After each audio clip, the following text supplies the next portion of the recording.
ഇന്ന് രാത്രിയുടെ വേളയിൽ വീണ്ടും നിങ്ങളോടൊന്നിച്ചായിരിക്കാൻ കർത്താവ് സഹായിച്ചല്ലോ. അതിനായിട്ട് ദൈവത്തിന് നന്ദി പറയുന്നു. അല്പ സാങ്കേതിക വിഷയങ്ങളുണ്ടായി, ലൈറ്റ് കട്ടിംഗ് ഉണ്ടായതുകൊണ്ട് വൈഫൈ ഇമ്മീഡിയറ്റായി കട്ടാകുന്നത് കൊണ്ട് ആണ് ഇങ്ങനൊരു സംഭവം ഉണ്ടായത്. Sorry, I'm not able to continue the class. Let me read once more. നാലാമത്തെ ദൂതൻ ഊതിയപ്പോൾ സൂര്യനിൽ 1/3 ചന്ദ്രനിൽ 1/3 നക്ഷത്രങ്ങളിൽ 1/3 ബാധ തട്ടി. അവയിൽ 1/3 ഇരുണ്ടു പോയി. രാവും പകലും 1/3 വെളിച്ചമില്ലാതെയായി. അപ്പോ ഞാനിവിടെ സംസാരിച്ചുകൊണ്ടിരുന്നതോ നാലാമത്തെ ദൂതൻ ഊതിയപ്പോൾ, വെളിപ്പാട് 8-ാം അധ്യായം ആണ് നമ്മൾ ചിന്തിച്ചുകൊണ്ടിരിക്കുന്നത്. When the fourth trumpet has been sounded, there are 3 things happening in the sun, moon and stars. 1/3 of the sun became black, darkened. 1/3 of the moon became dark. 1/3 of the stars are affected. അപ്പോ 3 കാര്യങ്ങളാണ് ഈ ഭാഗത്തും നടക്കുന്നത്. സൂര്യനിൽ 1/3 മേൽ അതിന്റെ ബാധ തട്ടുന്നു. ചന്ദ്രനിൽ 1/3 മേൽ അവയുടെ ബാധ തട്ടപ്പെടുന്നു. അതേപോലെ നക്ഷത്രങ്ങളിൽ 1/3 മേലും ബാധ തട്ടപ്പെടും. എന്ന് പറഞ്ഞാൽ സോളാർ സിസ്റ്റം കംപ്ലീറ്റ് ഇൻബാലൻസ് ആകുന്നു. All the consequence. It is a declaration of cosmic war in Air Force, Navy and Army. This represents God's judgment at the time of spiritual and physical darkness as the consequence of rejecting God and embracing sin. ഞാനിത് പറയുന്നത് ഒരു പ്രത്യേക കാരണം കൊണ്ടാണ്. ഇത് fourth trumpet, 4-ാം കാഹളം ഊതുമ്പോൾ ആഗോള വ്യാപകമായി ഒരു വലിയ യുദ്ധം സംഭവിക്കും. ആ യുദ്ധത്തിൽ ഇത് സംഭവിക്കുന്നതിന്റെ കാരണം, it represents God's judgment and the time of spiritual and physical darkness. ആത്മീകമായ അന്ധകാരത്തിൽ കൂടെ ജനം കടന്നു പോകുന്നത് കൊണ്ട് ദൈവത്തിന്റെ ന്യായവിധി ലോക ജനതയുടെ മേൽ അയക്കപ്പെടുന്നു. As the consequence of rejecting Jesus Christ as the Messiah and embracing sin, the son of sin. യേശു കർത്താവാകുന്ന യഹൂദന്റെ മശിഹായെ അവർ തള്ളിക്കളഞ്ഞതുകൊണ്ടും അധർമ്മമൂർത്തിയായ ആന്റി ക്രൈസ്റ്റിനെ അവർ അംഗീകരിച്ചത് കൊണ്ടുമാണ് യഹൂദ ജാതിയുടെ മേലും ഇസ്രയേൽ എന്ന് പറഞ്ഞ രാജ്യത്തിന്റെ മേലുമാണ് ഈ ന്യായവിധികൾ ചൊരിയപ്പെടുന്നത്.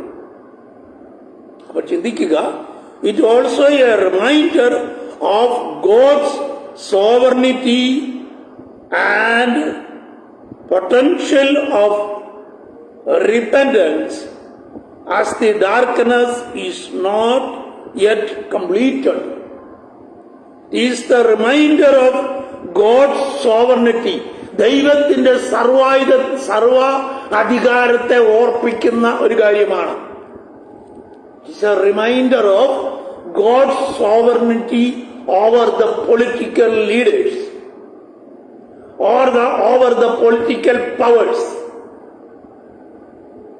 എന്ന് പറഞ്ഞാൽ ദൈവത്തിന്റെ സർവ അധികാരത്തെ ഇവിടെ ചൂണ്ടിക്കാണിക്കുക. അപ്പോ people are not coming to the repentance. ജനം മാനസാന്തരത്തിലേക്ക് ഈ സംഭവങ്ങളെല്ലാം നടന്നിട്ടും വെളിപ്പാട് പുസ്തകം 16-ാം അധ്യായത്തിലും ന്യായവിധികളെ കുറിച്ച് പറയുമ്പോഴും അവിടെ രേഖപ്പെടുത്തിയിരിക്കുന്ന ഒരു വാക്യമുണ്ട്, ഇതെല്ലാം നടന്നിട്ടും അവർ മാനസാന്തരപ്പെട്ടില്ല എന്നൊരു ഭാഗം വായിക്കുന്നുണ്ട്.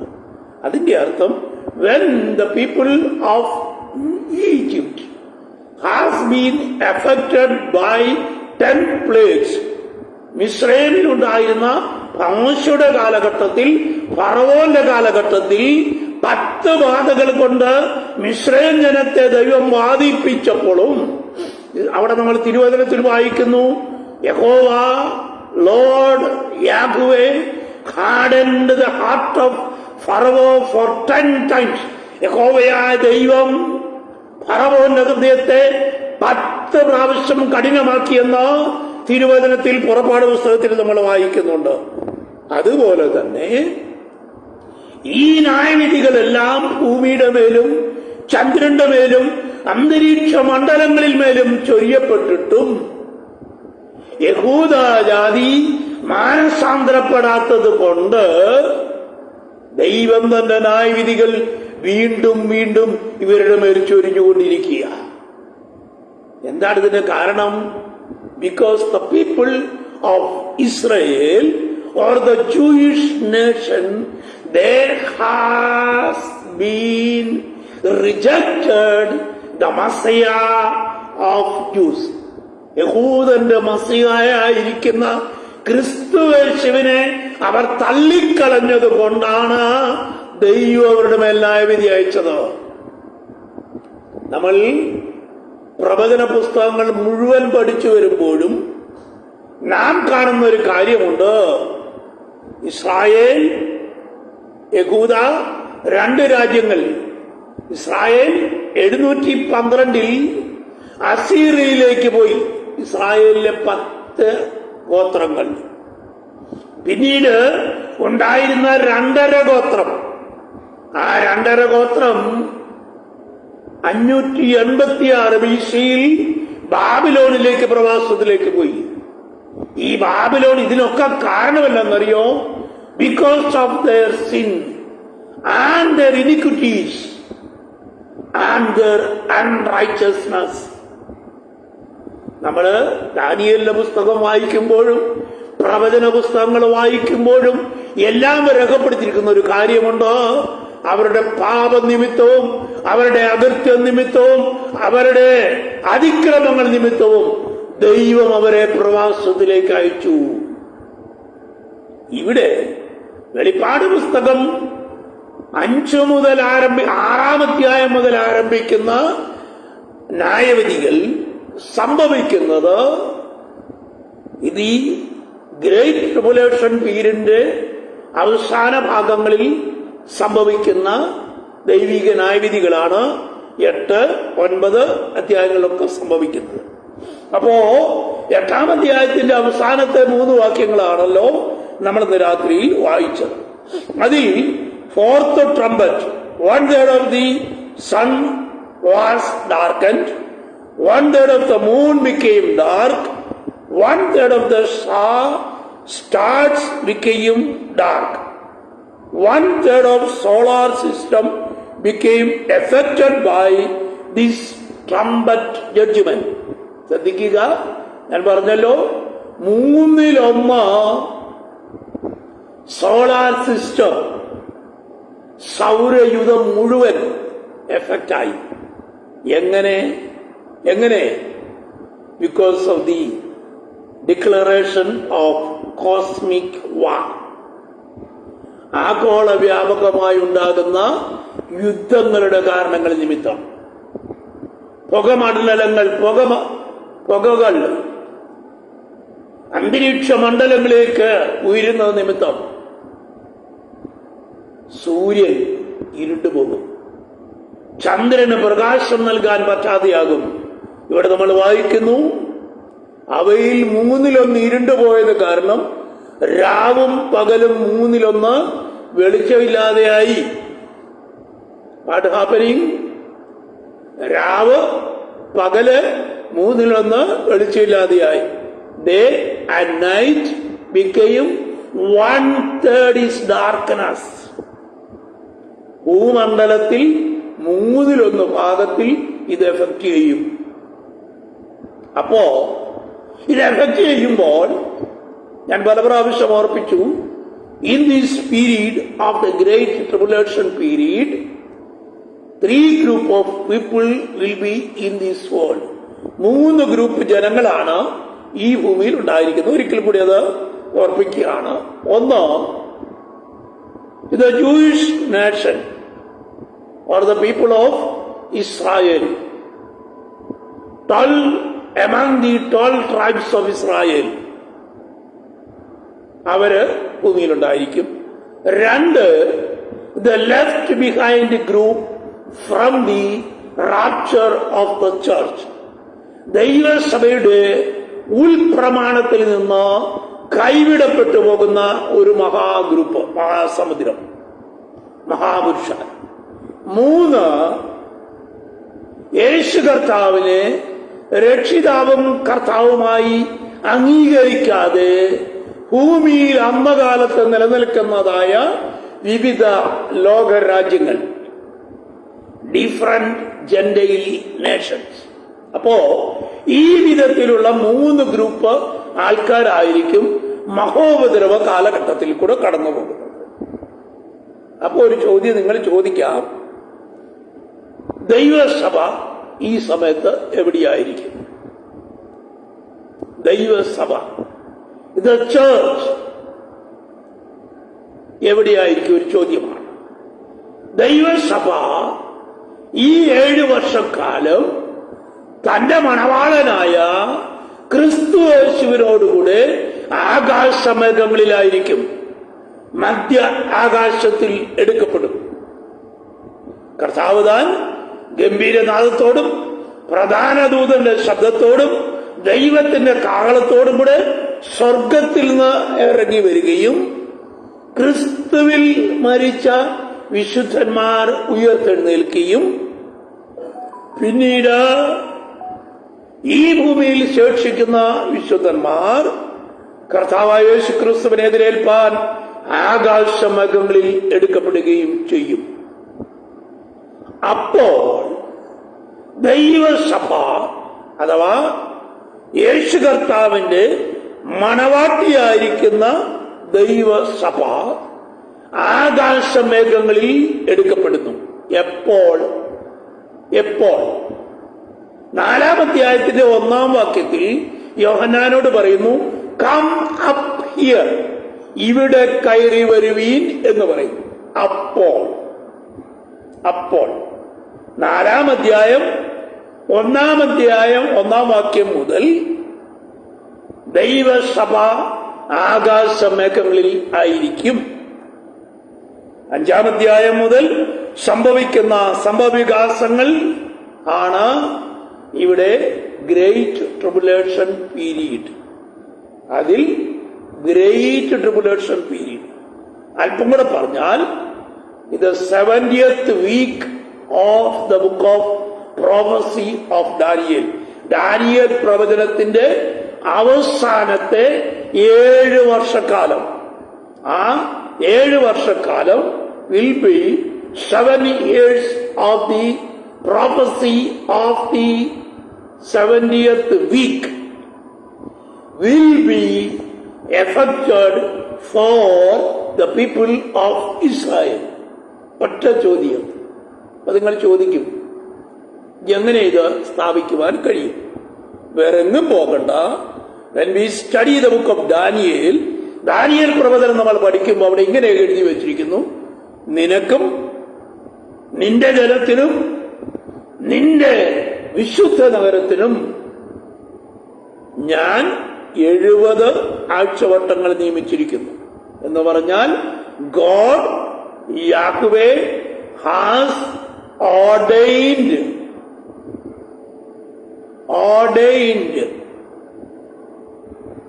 decreed എന്നൊക്കെയാണ് ഇംഗ്ലീഷിൽ രേഖപ്പെടുത്തിയിരിക്കുന്നത്. Decreed 70 weeks for the people of Israel and the temple of Jerusalem and those who are in this world. യഹൂദന് വേണ്ടി മാത്രം,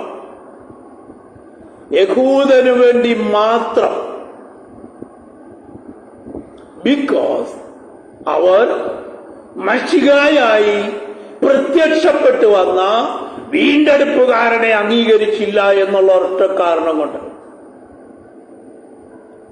മശിഹ എന്ന യഹൂദന്റെ വീണ്ടെടുപ്പുകാരനെ അവർ തള്ളിക്കളഞ്ഞതുകൊണ്ട് ദൈവം അവരുടെ മേൽ ന്യായവിധി അയക്കുകയാണ്. അപ്പോ until and unless the people of Israel has to confess that Jesus Christ is the Messiah, ക്രിസ്തു യേശു യഹൂദരെ വിടുവിപ്പാൻ വന്ന, ലോകത്തെ രക്ഷിപ്പാൻ വന്ന മശിഹ ആണെന്ന് അവരംഗീകരിക്കുന്നത് വരെ, until and unless God will punish the people of Israel or the Jewish nation. ആ ന്യായവിധികളാണ് ഇവിടെ എട്ടാം അധ്യായത്തിൽ മുതൽ എന്നല്ല, 6, 7, 8 ഇങ്ങനെയുള്ള അധ്യായങ്ങളിൽ വെളിപ്പാട് പുസ്തകത്തിൽ സംഭവിക്കുന്നത്. അപ്പോ 4ാമത്തെ ദൂതൻ തന്റെ കാഹളം ഊതിയപ്പോൾ എന്ത് സംഭവിച്ചു? എ ടോട്ടൽ ലൂണാർ എക്ലിപ്സ്, പൂർണ്ണ ചന്ദ്രഗ്രഹണം. അതെന്താണ്? പൂർണ്ണ ചന്ദ്രഗ്രഹണം ഉണ്ടായാൽ എന്ത് പറ്റും? പൂർണ്ണ സൂര്യഗ്രഹണം, solar eclipse and lunar eclipse. What is total lunar eclipse? Blood moon, where the moon turns reddish and orange in color due to the earth temperature, atmosphere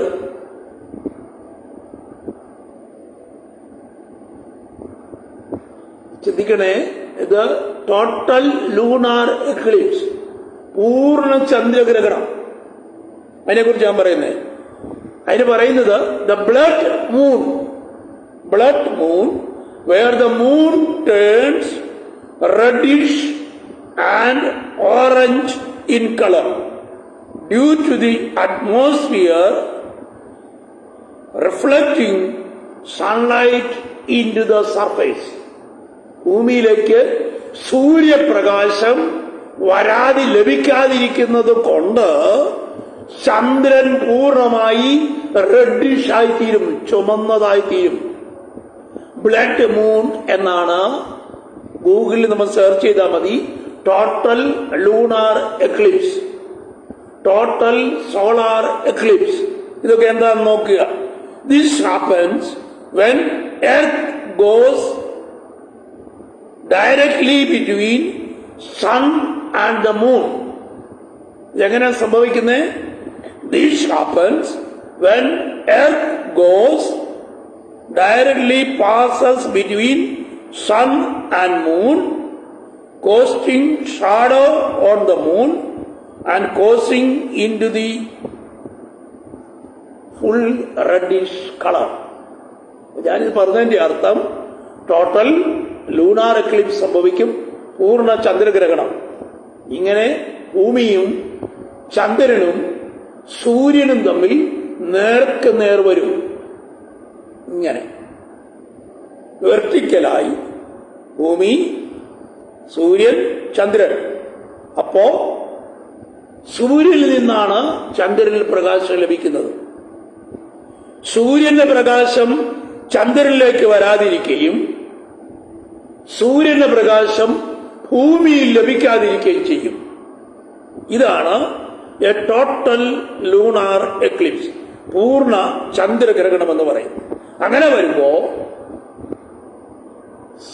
moon ബിക്കെയും blood. അതിന് scientist പറയുന്നത് ദ ബ്ലഡ് മൂൺ എന്നാണ് അവർ വിളിക്കുന്നത്. ചന്ദ്രൻ രക്തമായി തീരും. ഇവിടെ ഇതൊക്കെ ഈ വെളിപ്പാട് പുസ്തകത്തിലും പറഞ്ഞിരിക്കുന്നത്. Moon ബിക്കെയും blood red, 1/3 of the sun became red. ചന്ദ്രനിൽ 1/3, ഭൂമിയിൽ സൂര്യനിൽ 1/3 ഇരുണ്ടുപോകും. ഇതൊക്കെ വെളിപ്പാട് പുസ്തകത്തിൽ പറഞ്ഞിരിക്കുന്നേ.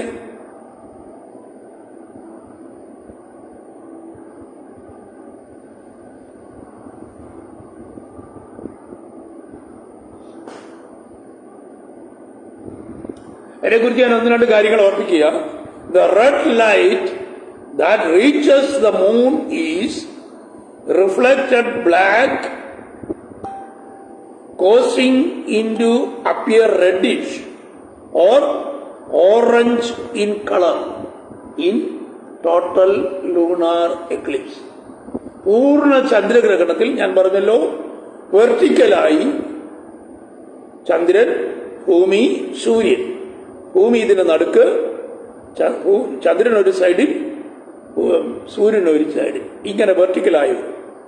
അപ്പോ ഭൂമി, സൂര്യൻ, ചന്ദ്രൻ, ഭൂമി, ഇതാണ് എന്റെ കണക്കാണ്. സൂര്യനിൽ നിന്ന് വരുന്ന പ്രകാശം ചന്ദ്രനിൽ തട്ടാതെ വരും. ചന്ദ്രനിൽ നിന്ന് വരുന്ന പ്രകാശം ഭൂമിയുടെ മേലും അടിക്കാതെ വരുന്നു. അപ്പോ earth became totally dark. Sun became red in color. Moon became red in color. Appo the blood moon occurs during the total lunar eclipse. Earth lines up between the moon and the sun, hiding the moon from sunlight. നിങ്ങൾക്ക് മനസ്സിലായി കാണുമെന്ന് ഞാൻ വിചാരിക്കുന്നു.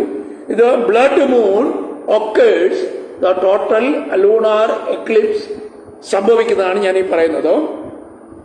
During total lunar Eclipse, പൂർണ്ണ ചന്ദ്രഗ്രഹണ സമയത്ത് സംഭവിക്കുന്നത്, earth line up between moon and sun. Earth line up between moon and sun. ഭൂമി, സൂര്യൻ, ചന്ദ്രൻ വെർട്ടിക്കൽ ലൈനിൽ ഇങ്ങനെ വരുമ്പോൾ sun hiding the moon from sunlight. സൂര്യൻ തന്റെ പ്രകാശം ചന്ദ്രനിൽ കൊടുക്കാതിരിക്കുന്നു. അതിനിമിത്തം ചന്ദ്രനിൽ നിന്നും സൂര്യനിൽ നിന്നും ഭൂമിയിലേക്ക് പ്രകാശം നൽകാതെയും ഇരിക്കുന്നു. അതിനിമിത്തം എന്ത് സംഭവിക്കുന്നു? ഭൂമിയും ചന്ദ്രനും പൂർണ്ണമായി അന്ധകാരത്തിൽ വീഴുന്നു. അപ്പോ ഞാൻ ഈ പറഞ്ഞതിന്റെ അർത്ഥം എന്നാന്ന് ചോദിച്ചാൽ, ലോകരാജ്യങ്ങളിൽ സംഭവിക്കാൻ പോകുന്നതായ a cosmic war, because of the ആഗോളപരമായ യുദ്ധങ്ങളുടെ തരംഗങ്ങളുടെ കാരണം നിമിത്തം പുകമണ്ഡലങ്ങൾ അന്തരീക്ഷത്തിലേക്ക് ഉയരുന്നത് നിമിത്തം ആകാശത്തിലെ ഭൂമിയിലെ നിന്നുയരുന്ന പുകമണ്ഡലങ്ങൾ കൊണ്ട് ചന്ദ്രനും സൂര്യനും മറഞ്ഞു പോകുന്നു. മറിയുമ്പോൾ there came 1/3 of the sun became dark. 1/3 of the moon became dark. 1/3 of the stars became dark. സൂര്യനിൽ 1/3 ഇരുണ്ടുപോകുന്നു. ചന്ദ്രനിൽ 1/3 ഇരുണ്ടുപോകുന്നു. നക്ഷത്രങ്ങളിൽ 1/3 ഇരുണ്ടുപോകുന്നു. രാവും പകലും 1/3 ഇരുണ്ടുപോകുന്നു. എന്ന് പറഞ്ഞാൽ 1/3 of the earth will be affected. ഒരു കാര്യം ഓർമ്മിക്കട്ടെ, മിസ്രൈം ജനത്തിന് ദൈവം ബാധകൾ അയച്ചപ്പോൾ ദൈവം തന്റെ ജനമായ ഇസ്രായേലിനെ അവിടെ സംരക്ഷിച്ചായിരുന്നു. 10 ബാധ ഇസ്രായേലിൽ അയക്കുമ്പോഴും ഇസ്രായേൽ ജനം പാർക്കുന്ന സ്ഥലങ്ങളിൽ അവർക്ക് എല്ലാം ദൈവം നൽകിക്കൊണ്ടിരുന്നു. എന്നാൽ ഇവിടെ വെളിപ്പാട് പുസ്തകത്തിൽ ദൈവിക ന്യായവിധികൾ ചൊരിയപ്പെടുന്നത് ടോട്ടലായി ഇസ്രായേൽ എന്ന് പറയുന്ന രാജ്യത്തിന്റെ മുകളിലായിരിക്കും.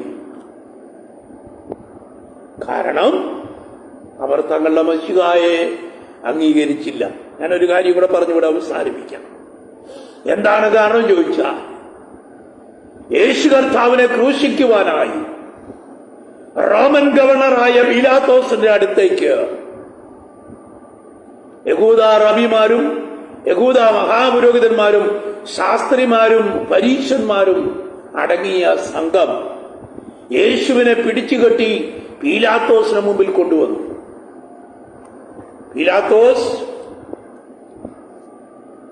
യേശുവിനെ സ്വതന്ത്രനായി വിട്ടയപ്പാൻ ആഗ്രഹിച്ചു. പീലാത്തോസ് അവരോട് പറഞ്ഞു, യഹൂദന്മാരുടെ രാജാവെന്നറിയപ്പെടുന്ന ഇവനെ ഞാൻ എന്ത് ചെയ്യണം? അവനെ അടുപ്പിച്ചു വിട്ടയക്കാം. അവനിൽ ഞാനൊരു കുറ്റവും കാണുന്നില്ല.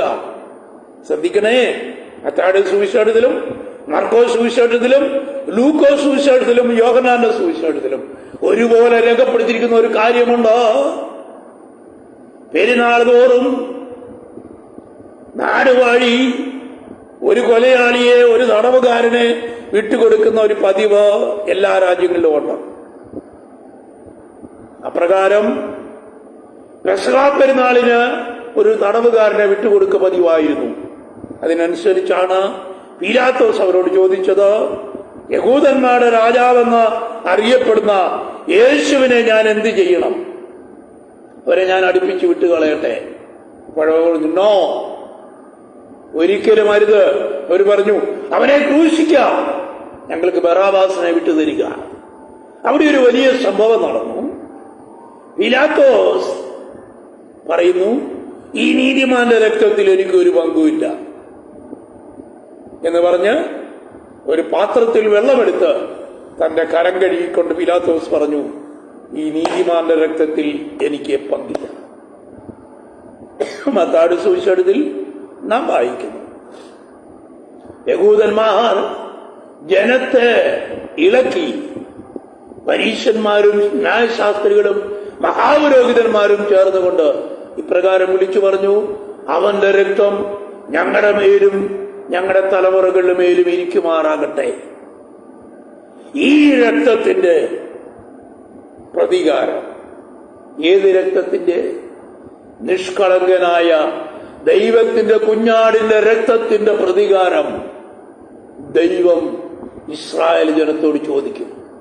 ഈ പ്രതികാര നടപടികളാണ് വെളിപ്പാട് പുസ്തകത്തിലെ കാഹളങ്ങളുടെ ന്യായവിധിയിലും മുദ്രകൾ പൊട്ടിക്കുമ്പോഴുണ്ടാകുന്ന ന്യായവിധികളിലും ധൂപകലശങ്ങൾ ഭൂമിയിലേക്ക് എറിയുന്ന ന്യായവിധികളിലും സംഭവിക്കുന്നത്.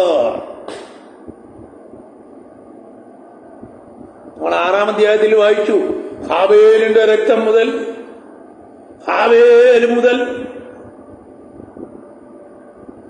യാഗപീഠത്തിനും ദേവാലയത്തിനും നടുവിൽ കൊല്ലപ്പെട്ടുപോയ മഹാപുരോഹിതനായ ബെരക്യാവിന്റെ മകനായ സക്രിയാവിന്റെ രക്തം വരെ ഞാൻ നിങ്ങളോട് ചോദിക്കുമെന്ന് വായിച്ചില്ലേ 6-ാം അധ്യായത്തിൽ? തക്ക കറക്റ്റായിട്ട് ഒരു ഭാഗം പറഞ്ഞു, സകല പ്രവാചകന്മാരുടെയും രക്തം ഞാൻ ഈ തലമുറയോട് ചോദിക്കും. ലൂക്കോസ് സുവിശേഷത്തിൽ ഒരു വാക്യമുണ്ട്. അപ്പൊ ഞാൻ പറയട്ടെ, God Almighty shows the sovereignty over the political powers, religious and spiritual powers of the coming world. ദൈവം തന്റെ സർവ അധികാരം ലോക രാജ്യങ്ങളുടെ മേൽ കാണിക്കുന്നതിന്റെ തെളിവാണ് 7 മുദ്രകൾ പൊട്ടിക്കുമ്പോഴുണ്ടാകുന്ന ന്യായവിധികൾ. 2 7 കാഹളങ്ങൾ ഊതുമ്പോൾ ഉണ്ടാകുന്ന ന്യായവിധികൾ. 3 7 കലശങ്ങൾ ഭൂമിയുടെ മേൽ ചൊരിയപ്പെടുമ്പോഴുണ്ടാകുന്ന ന്യായവിധികൾ. ഇവയെല്ലാം വരുന്നത് ദൈവത്തിന്റെ ജനമായ യഹൂദന്റെ മേലേക്കാണ് വീഴപ്പെടുന്നത്. ഇന്ന് രാത്രി ഞാൻ ഈ ഭാഗം ഇവിടെ അവസാനിപ്പിക്കട്ടെ. 13-ാം വാക്യം വായിക്കുന്നു. അനന്തരം ഒരു കഴുകൻ ഇനി കാഹളം ഊതുവാനുള്ള 3 ദൂതന്മാരുടെ കാഹളനാദം ഹേതുവായി ഭൂവാസികൾക്ക് കഷ്ടം കഷ്ടം കഷ്ടം എന്ന് പറഞ്ഞുകൊണ്ട് ആകാശമധ്യേ പറക്കുന്നത് ഞാൻ കണ്ടു. അനീഗിൾ, മലയാളത്തിൽ കഴുക് എന്നാണ് എഴുതിയിരിക്കുന്നത്. അനീഗിൾ ക്രൈയിങ് ഔട്ട് എന്നാണ് ഇംഗ്ലീഷിൽ കൊടുത്തിരിക്കുന്നത്. An eagle crying out, oh oh oh unto the people those who are on the earth. എന്നുവെച്ച് പറയുക, ഇനി 3 കാഹളങ്ങൾ ഊതാനുണ്ട് കേട്ടോ. 4 കാഹളങ്ങളെ ഊതപ്പെട്ടുള്ളൂ. ഇനി 3 കാഹളങ്ങൾ ഊതാനുണ്ട്. ഇനി വരാനുള്ള കാഹളങ്ങളിൽ നിന്ന് പുറപ്പെടുന്ന അതികഠിനമായ നാശങ്ങൾ എന്താണെന്നറിയാമോ? Destruction. The final 3 trumpet judgment are severe than the first 4 judgment. ഇനി വരാൻ പോകുന്ന 3 ന്യായവിധികളുടെ കാഹളനാദങ്ങളുണ്ട്. 5, 6, 7. ഇവ കഴിഞ്ഞുപോയ 4 അതിഭീകരകരമായതാണ്.